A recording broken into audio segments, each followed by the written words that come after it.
खजूर, जैसे पेड़ खजूर। पंछी को छाया नहीं, पंछी को छाया नहीं, फल लागे अति दूर, फल लागे अति दूर। ऊंचे कुल का जन्म यहाँ, ऊंचे कुल का जन्म यहाँ, करनी ऊंच न होय, करनी ऊंच न होय। सुबरन कलश सुरा भरा, सुबरन कलश सुरा भरा, साधु निंदा सोय। साधु निंदा सोय।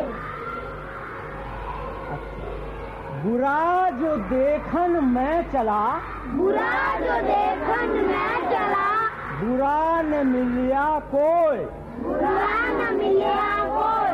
जो दिल खोजा आपना, जो दिल खोजा आपना, मुझसे बुरा न कोई, मुझसे बुरा न कोई।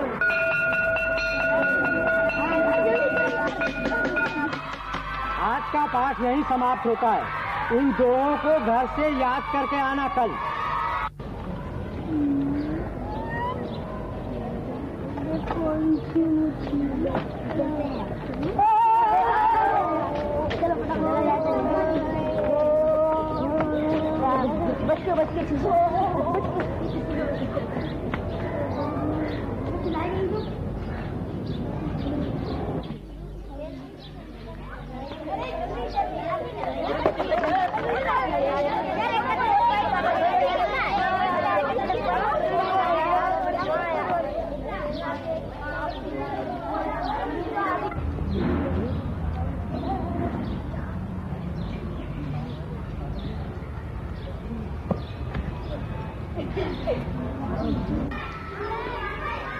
वो देखो हमारे बीच आ रहा है।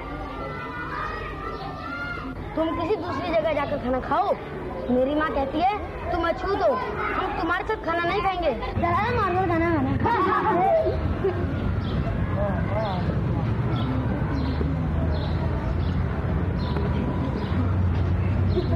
दूसरी जगह खाना खाने जाओ। रेडी।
अरे ये क्या कर रहे हो? मुझे बहुत प्यास लगी है। मुझे बहुत प्यास लगी है। चलो हाथ बांधो, मैं पानी डालता हूँ।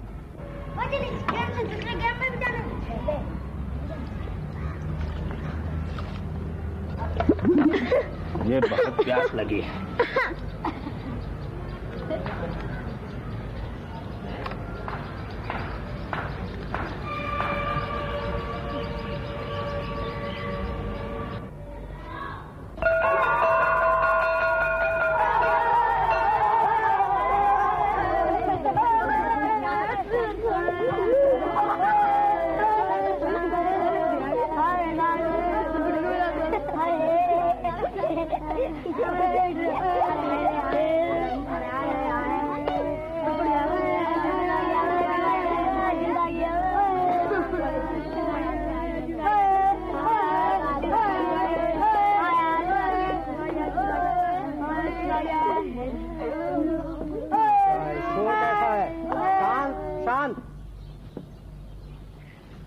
कॉपी और पेंसिल निकाले सब।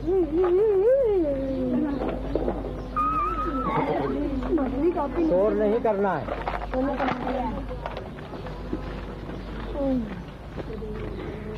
आज मैं हिसाब पढ़ाऊंगा और एक सवाल लिखा रहा हूँ, वो आप सही सही घर से करके लाना। एक गाय का मूल्य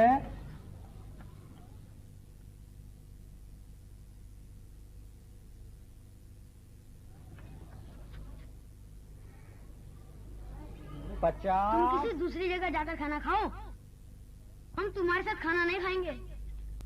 हाँ, चला हमारे साथ खाना खाने। हाँ, चला हमारे साथ खाना खाने। तुम किसी दूसरी जगह जाकर खाना खाओ, तुम किसी दूसरी जगह जाकर खाना खाओ, हम तुम्हारे साथ खाना नहीं खाएंगे। हम तुम्हारे साथ खाना नहीं खाएंगे। मेरी माँ कहती है, मेरी माँ कहती है। हाँ, चला हमारे साथ खाना खाने।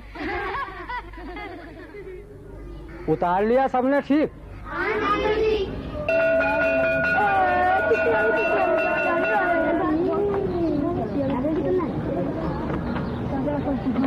अभी रुको,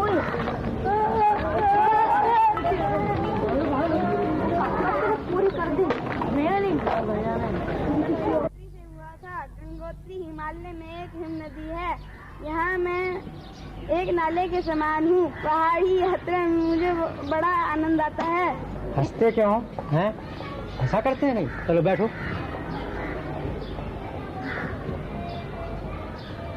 तुम आओ।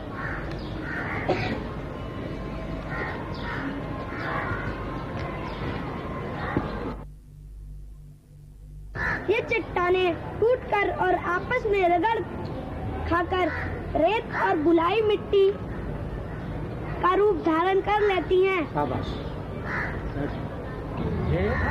तुम आओ बेटे। शाबाश। ये क्या पड़ेगा? पढ़ो बेटा। ये क्या पड़ेगा? शांत। मेरा जन्म गंगोत्री से हुआ था। गंगोत्री हिमालय में एक हिम नदी है। शांत रहो। कक्षा है ये। अनुशासन नहीं आता। अनुशासन सीखो। पढ़ने आते हो यहाँ। मेरा जन्म गंगोत्री से हुआ है। गंगोत्री हिमालय में एक हिम नदी है। यहाँ मैं एक नाले के समान हूँ। पहाड़ी। शाबाश, बहुत अच्छी। देखा कितना अच्छा पढ़ता है। जाओ बेटा बैठ। पहाड़ी सबको याद है? तुम आओ बेटा।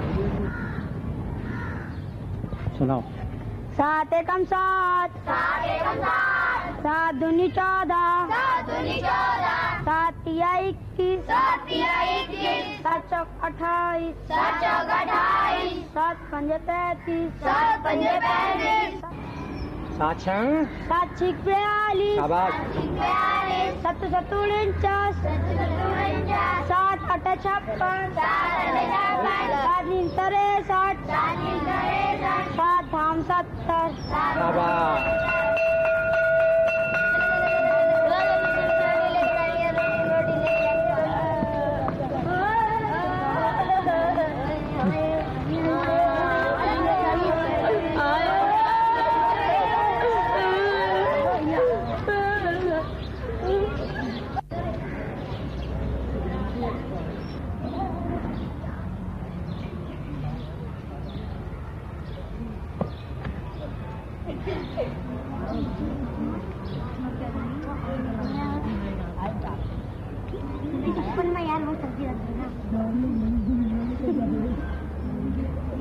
भीम, क्या बात है बेटे?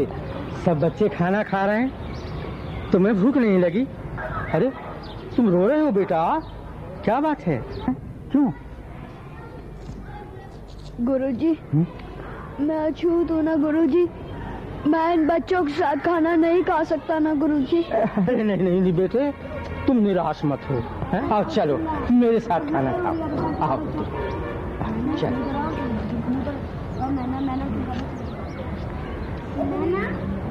और क्या बोल रहे हैं?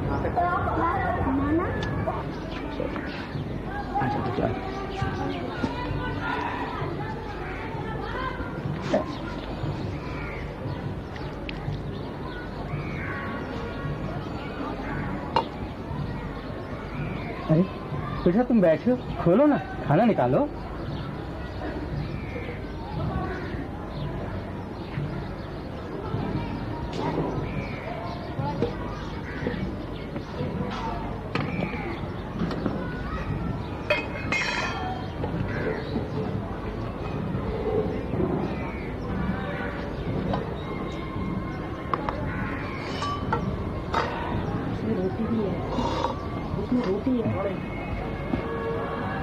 अरे तुम खाई नहीं रहे बेटा, लो खाओ बेटे, खाओ, शाबाश, खाओ बेटा।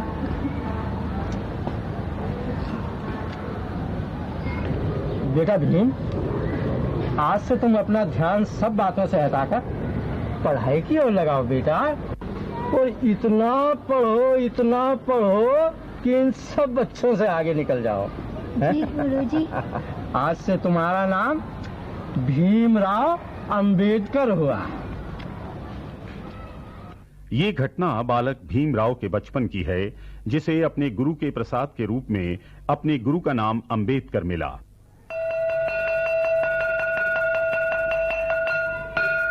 और तभी से उनका नाम भीमराव से भीमराव अंबेडकर हो गया।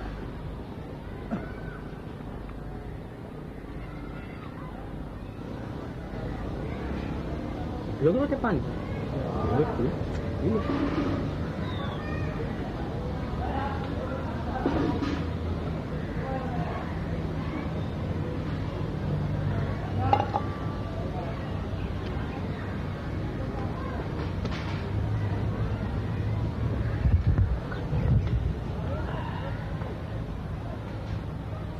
14 अप्रैल 1891 में जन्मे उस बालक ने मन ही मन निश्चय किया कि वो अपने गुरु के नाम को रोशन करेगा, खूब पढ़ेगा, खूब आगे बढ़ेगा।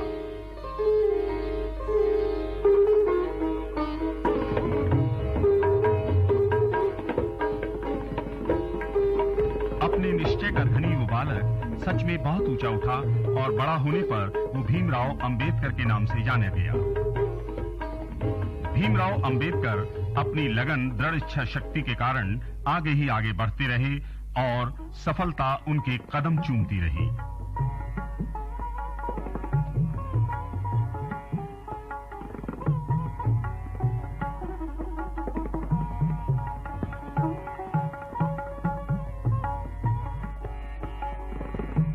जैसे ही वो वायसराय की कार्यकारी समिति के सदस्य बने, उन्होंने सर क्रिप्स से मुलाकात की।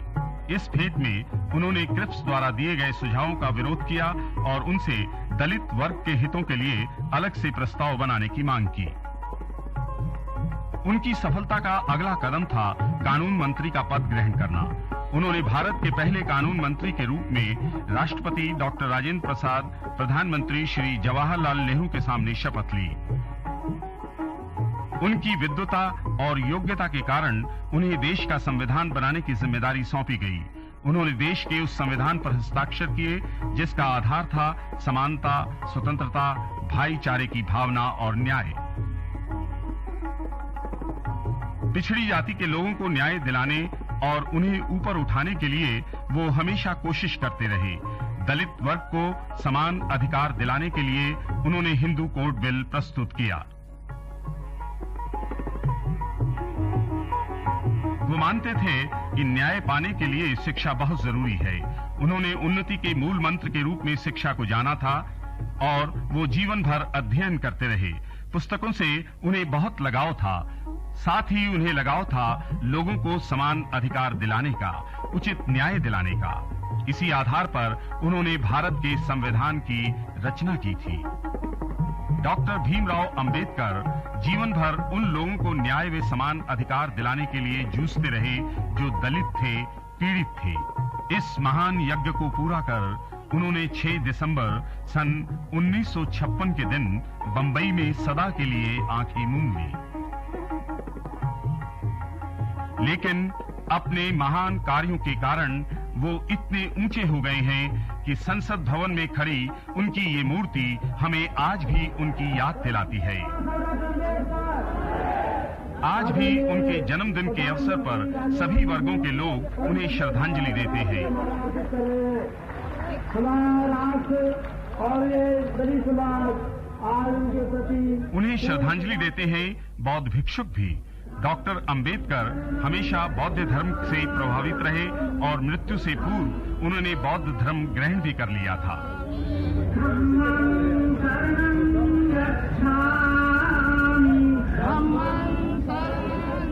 उनकी याद में डॉक्टर अंबेडकर भवन में प्रतिवर्ष प्रदर्शनी और मेला लगाया जाता है।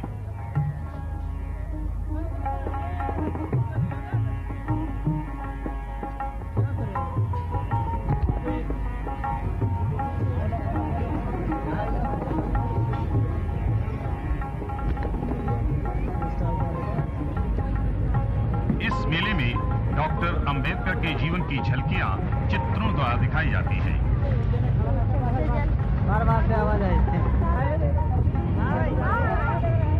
उनका संदेश था एक राष्ट्र एक प्राण, अर्थात हम सब एक हैं, समान हैं और हम सबका एक राष्ट्र है,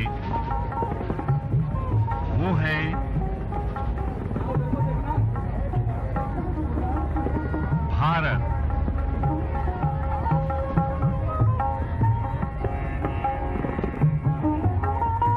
हमारा प्यारा भारत।